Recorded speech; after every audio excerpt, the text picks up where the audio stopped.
the earliest that I can remember, I have always wanted to be a teacher, which was great for answering these kinds of annoying questions. What do you want to be when you grow up? I was going to be a teacher, and nothing was ever going to change that. Well, fast forward to college, and now my dream of being an elementary education teacher has shifted to an elementary education school counselor, but you know what? It's the same thing. No big deal. Whatever. But looking back on my life up to my college years, I realized that the reason I wanted to be a teacher was because that's what my mom did.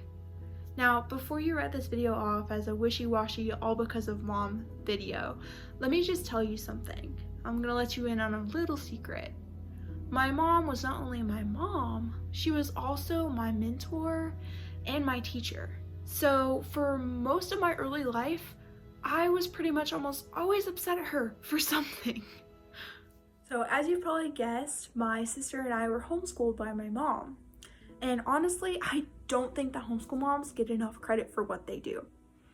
Teachers and school systems get to deal with kids for 8 hours and then go home and not have to worry about it for the rest of the night.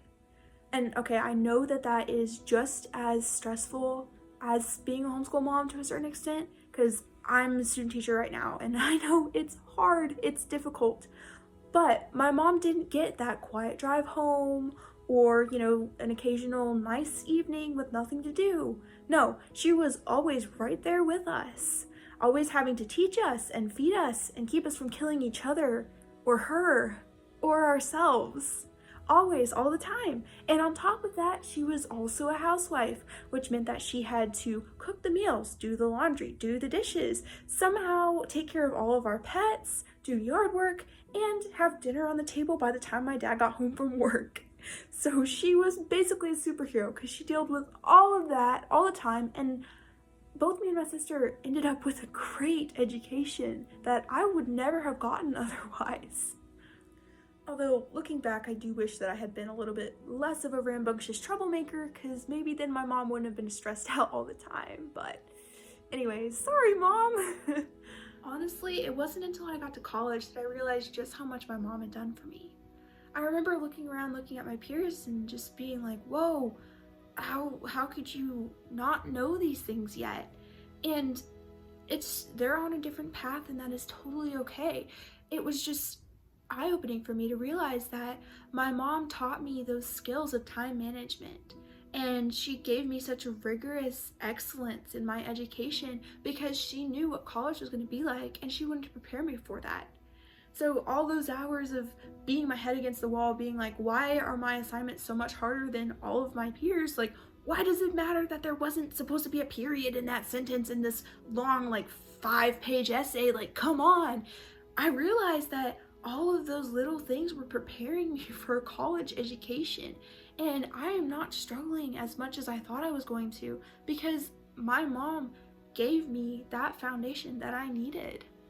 Now, I know that when I become a school counselor, I'm not going to have the time to be able to pour into them academically. I'm only going to be in the school for 8 hours. I'm only going to be working with each child for probably a lot less than that. But one thing that my mom has taught me that I can take to the classroom with me is that idea of excellence. The way that she taught me to be excellent in my academics, she also exhibited in the way that she was able to juggle all of the different things that she had to do in life. Because she wasn't just our teacher, but she was also our mother and our mentor and a wife to my dad and a mother-in-law and a friend. She was all of these things to so many people, but she did it so excellently all of the time.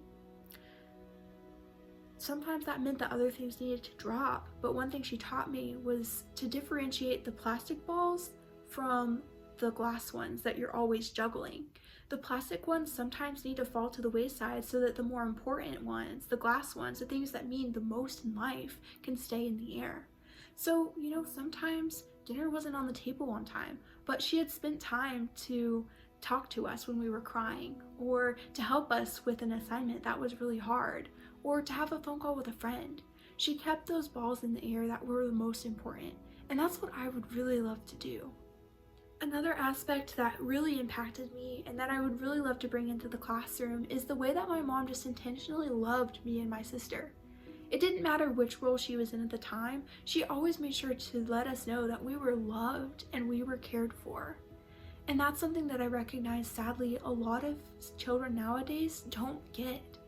I want to be that counselor that they can come to and that they can share with, because I'm there for them, because I love them, and I want them to have the success that is possible, that I know that they're capable of achieving. And so I want to give them that safe space that they can come to, that they can just pour out their heart so that we can get things right and help them in their academic and life pursuits. In all honesty, I now realize that I would not have chosen to be a teacher if I didn't see it so clearly laid out for me in the example of my mom. I want to make a difference in my students' lives by empowering them just like my mom empowered me. My goal is to mentor my students like my mom mentored me.